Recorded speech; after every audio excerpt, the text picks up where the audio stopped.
Welcome to the Globetrottin ADs. This podcast is for you, athletic directors, activity coordinators, coaches, and program associates based in international schools around the world. The Globetrottin ADs is proudly hosted by Nick DeForest from the American International School Vienna and Matt Fleming from the American International School of Budapest. Here they are now, Nick and Matt and the Globetrottin ADs. Hi, everybody. Welcome to this week's episode of the Globetrottin ADs. It's our sixth episode already, which is hard to believe. We're just chugging along here in the school year, 2021-22. So this week, we're happy to have some guests with us. We'll continue our series talking about the new LTC course from the NIAAA, the 910.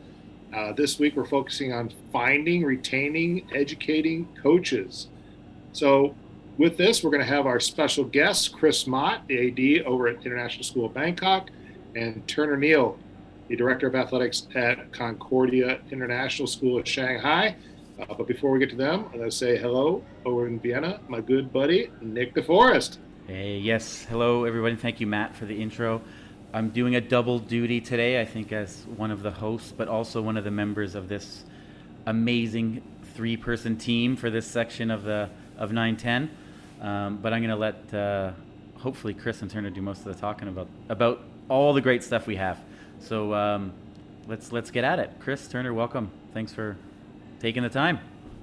Yeah, thanks for having us. Thanks, Nick. Let's get right into it. Turner, tell us about the course. What are the main sections?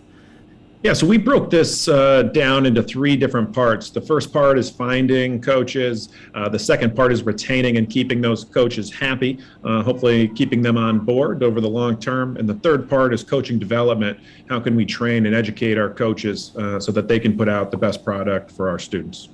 A lot to handle, right? In a 1 hour course, like we've heard from the last couple of people. That's we could probably talk about this for, I don't know, an 8 hour course, never mind a 4 or a 1.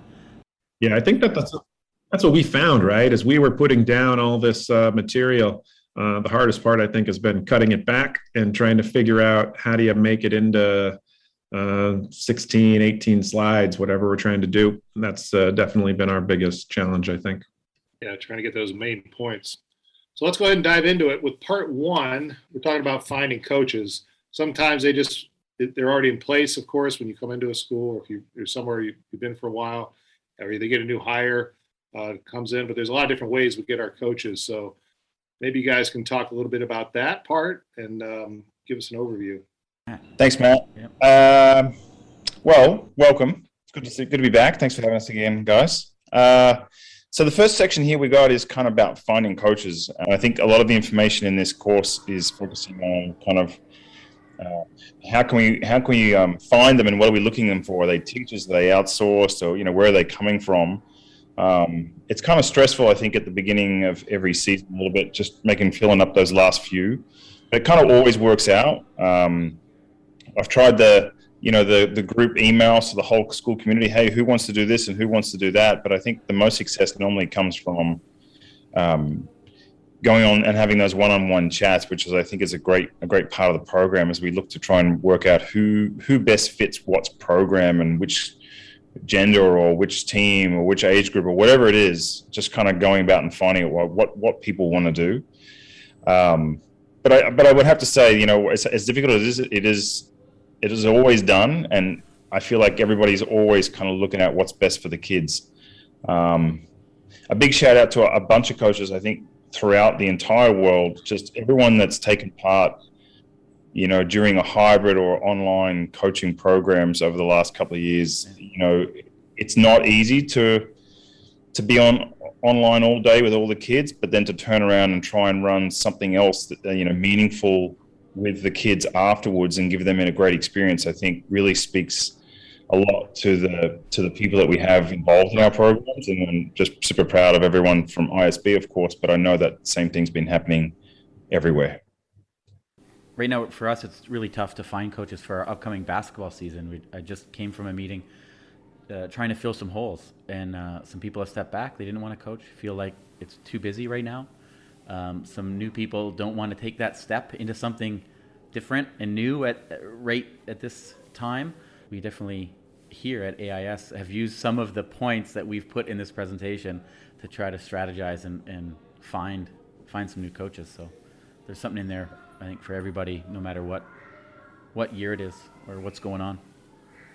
One of the interesting things that came about at Concordia, I think, with finding coaches is a lot of people had to do different jobs over the last 2 years. And so I've had some success working with my local hires and people that got more involved in they worked directly with students, and they had never been in that position before. And some of those people have really stepped forward and expressed their interest in helping coach, especially in the sports. I'm in China, and in like our racket sports and table tennis and badminton. I've had a bunch of kind of local hires, either in my tech department or in other things, that have stepped forward and they want to do that. And that's been a cool success story, I think, of COVID. And I'm always trying to find those silver linings. And that's been a big one for us. Wow. Yeah, that's great. What an enhancement to your program, right? When you're in your school, and you got this crossover guy who's in the tech department, and he's getting into it, and he's finding out he likes it. He probably doesn't normally work with kids a lot during the day, right? Nope. He gets this opportunity after school, and that's a great opportunity for you to help this guy out as a coach. Like, what can you do to help him become a better coach or get more comfortable in that job? So I think that's a win-win right there. Yeah. We don't have any of our tech guys coach. It'd be kind of cool if they did that. We also started getting some of our TAs involved. And so we have, I think many schools have some sort of co-curricular or athletic expectation for our teachers, but we don't for our TAs. And so I've been using more TAs as like assistant coaches, especially at the middle school level, to help fill some of those spots. And that's been successful for us this fall. Yeah, we have a unique situation. I have a guy, he's actually an alumni of our school, and he's working in the admissions office. He works with the promotion of the school, the program, and the marketing. Mm-hmm. And he's actually interested. He was a former athlete, and he's interested in coaching. So he's helping out with B team in the soccer, and it's really working out well for him. But it's given me a good opportunity to help him develop. He comes to me with a lot of questions. I'm trying to give him pointers and just little things as we go, and he's really taken to it, which has been great. Yeah, cool. We've done the same thing. That's been good. I was an AD in the U.S. and we used a lot of alum, especially, and we've had a lot helped out in our programs, mostly as volunteer extra coaches, but that's been a big help for our program too. Well, I mean, Section 2, I think I did a bit more of that. So Section 2 is about retaining and keeping coaches happy. Right now, filled with some tips and things that we do at different schools to, once you have them on board, I feel really passionate about keeping them. I mean, you put so much time into, let's say, hiring them and getting them that you keep them happy, and then they're recruiters for your program. Obviously, that trickles down to the kids. So just some things that we do here is try to have some coaches events just for coaches, provide some drinks, some cornhole tournament. Of course, one of the things would be to compensate people for their time. If they're not paid, we know many international schools don't give stipends, but try to compensate them in some way, and if not, some vouchers or gift cards or things like that.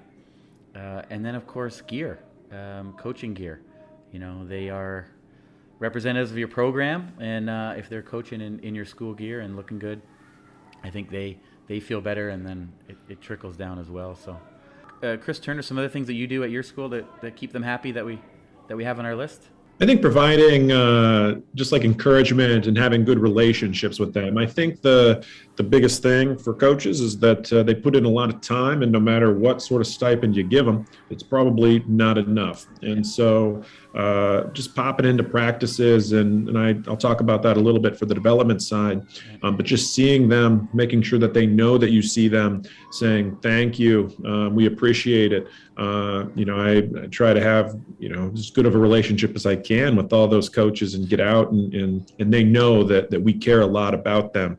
And when we do coaches meetings, when we do parties, etc., I always kind of start with that and just talk about how appreciative we are, and I remind them that coaches are some of the most influential people in young people's lives, and that they're changing lives out there every single day, and we're so thankful for them for what they do. Yeah, and nothing really different over here, Nick. We do everything we can to try and keep coaches happy. But again, coaches are coaches are giving up their time, and it's never really about their money or stipends or anything else like that. They do it because they love it and they're passionate about it. And the stress on designing new shirts every summer that they're going to love or hate. You just before you give out the first one, you're like, oh my goodness, I hope this is the right design. Yeah. Just those kind of things. Yeah. Always the killer, and and the same kind of things you guys already do, and coffee vouchers when they get back from away games or anything just to support them and make sure that they get through their regular work day, but then also turn up and feel supported and appreciated and loved and cared for. I think, that's just, again, I think that's like the first one is just having one-on-one conversations and getting to know them as people and knowing that we appreciate everything they do.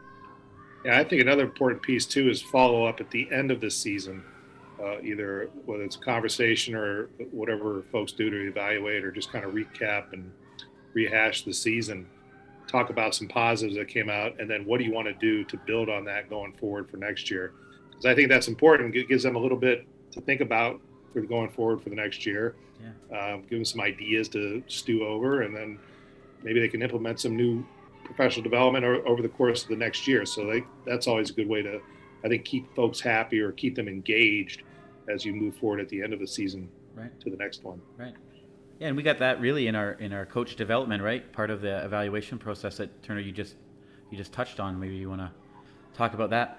Yeah, so specifically at Concordia, we just put out a new schedule or a new stipend schedule this year.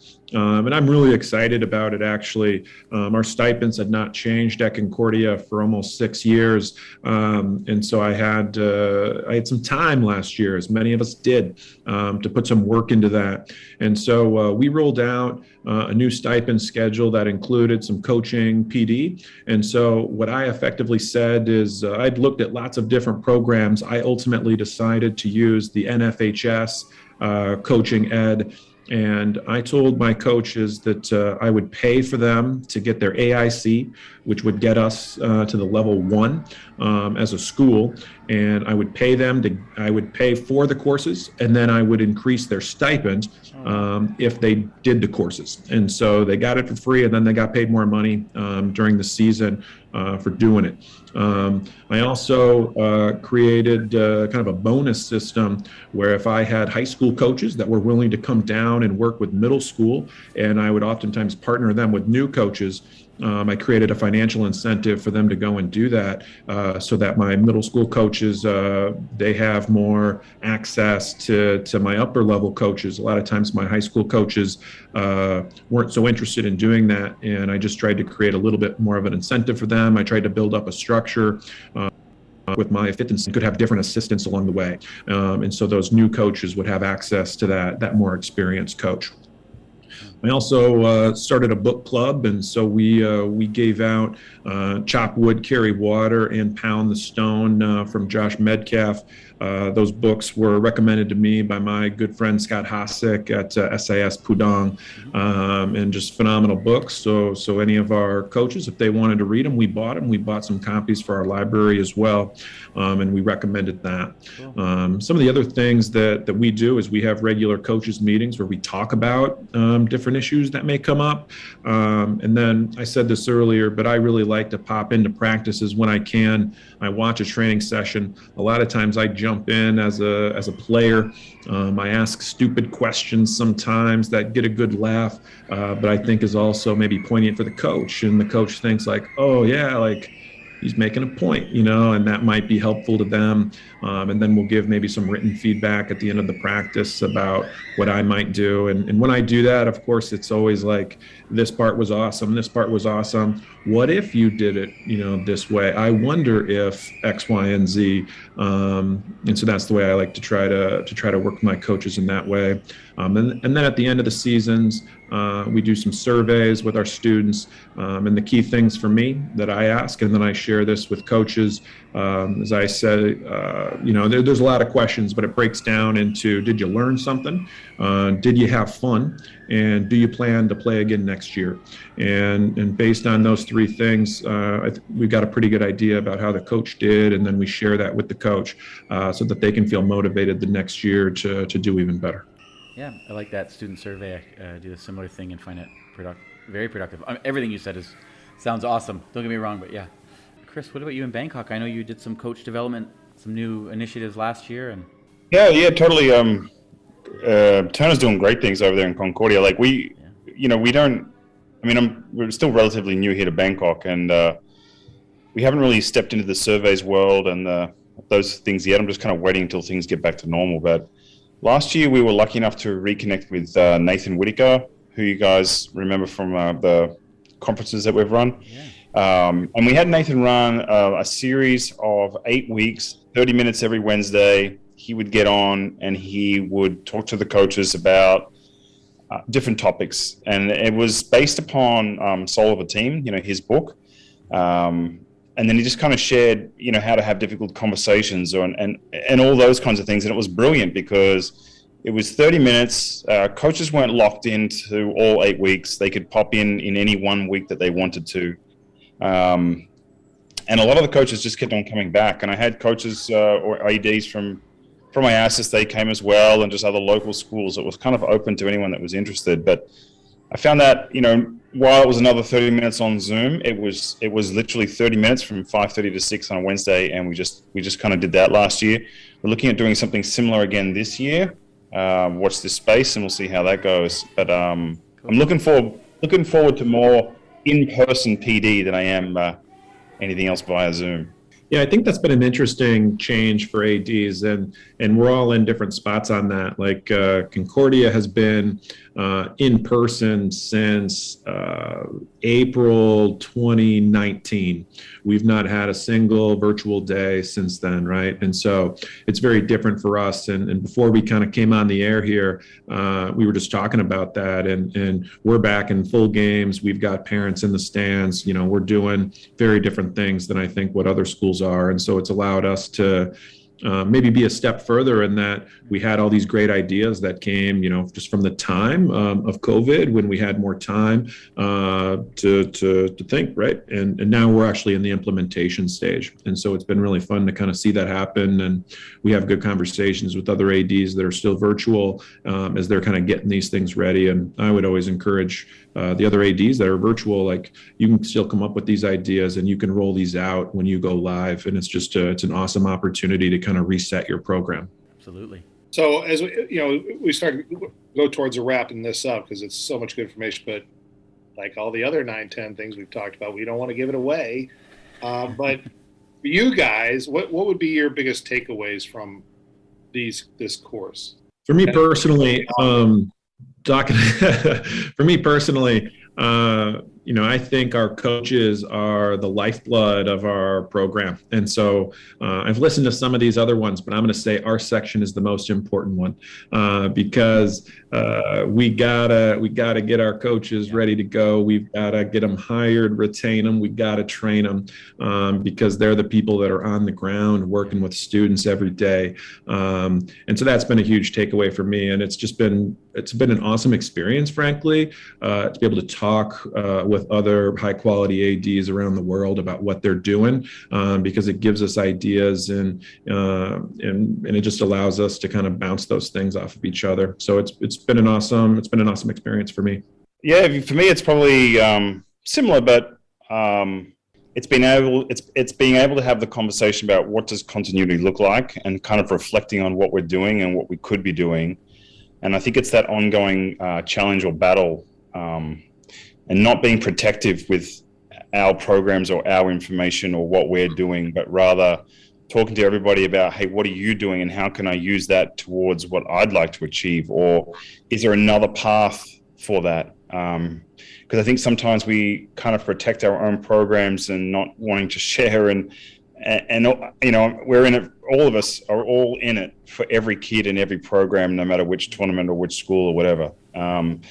So I think if we can, the more sharing we can do, I think that's one of my biggest takeaways is just kind of the sharing, what's worked, what hasn't worked, how I could adapt something that I've done and share it with Turner or you, Nick, or Matt, or anyone, and just saying, hey, this would be something I would look at. So, and I think that goes across all those 9-10 courses, not specific to this one.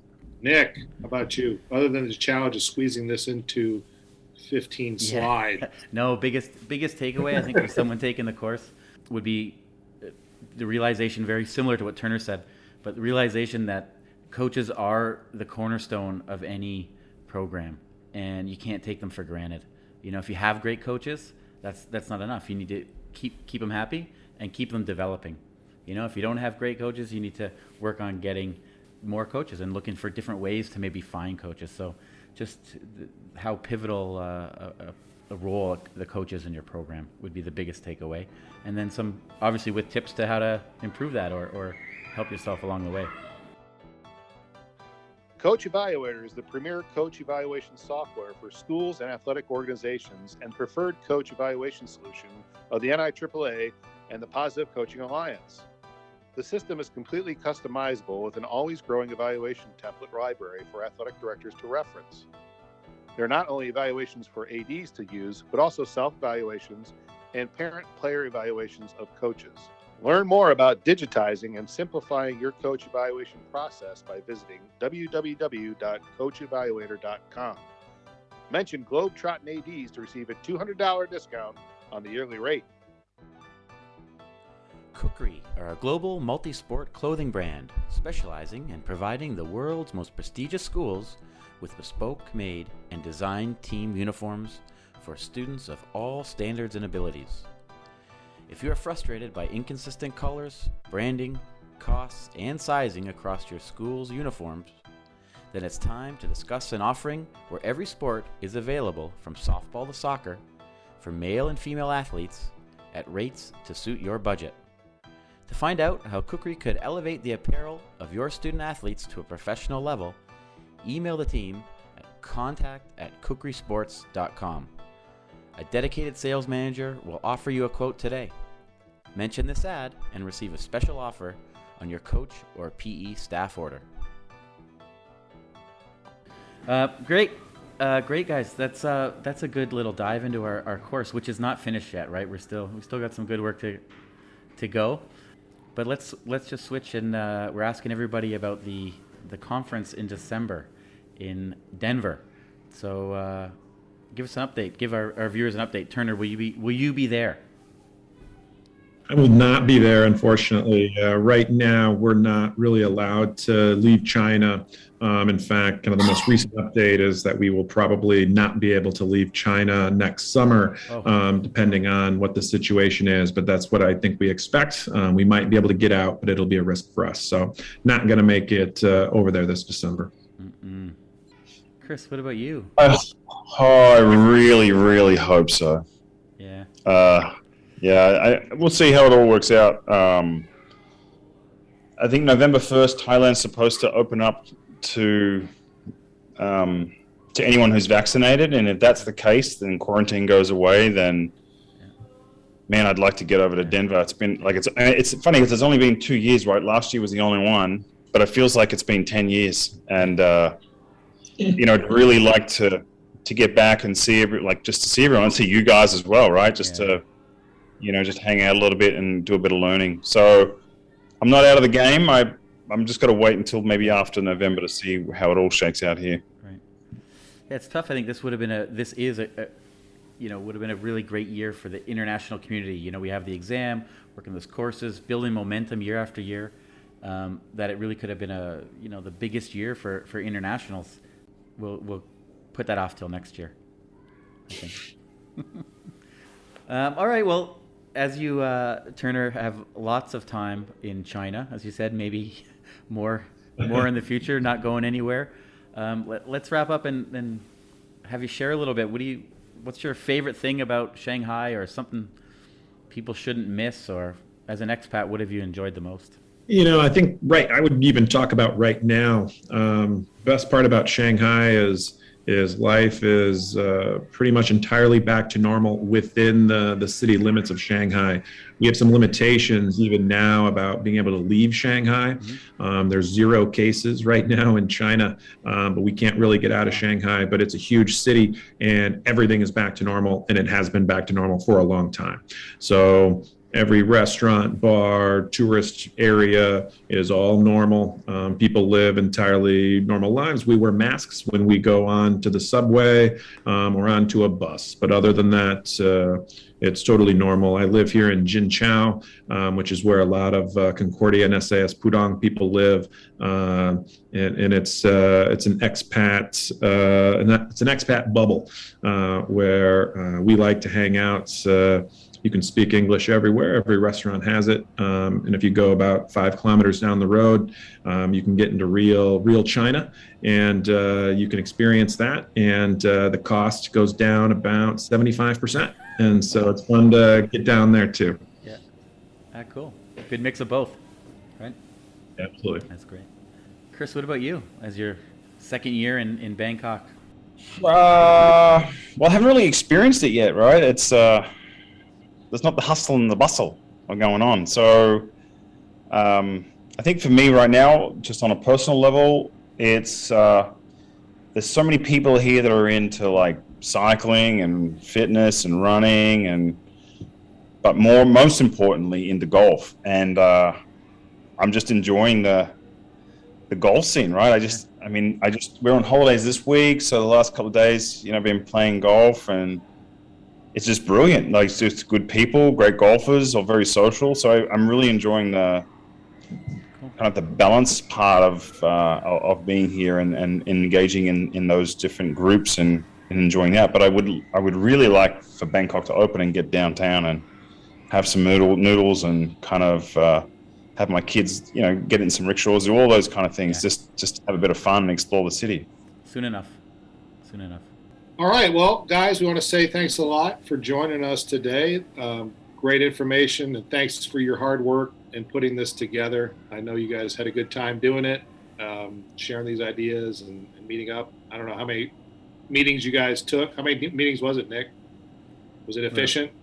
What are we on, 3? Very efficient. Yeah, we've had 3. Then emails, of course, and we'll have some more. Yeah, for sure. Good stuff. So I look forward to seeing when this masterpiece is finally put together, all the sections of 910, and this is an absolutely necessary one and very valuable, and I'm looking forward to seeing what it'll be, the final product, when 910 comes out, whenever it does. So, thanks again. All right. Thanks, guys. Until next week, this has been another episode of the Globetrottin ADs.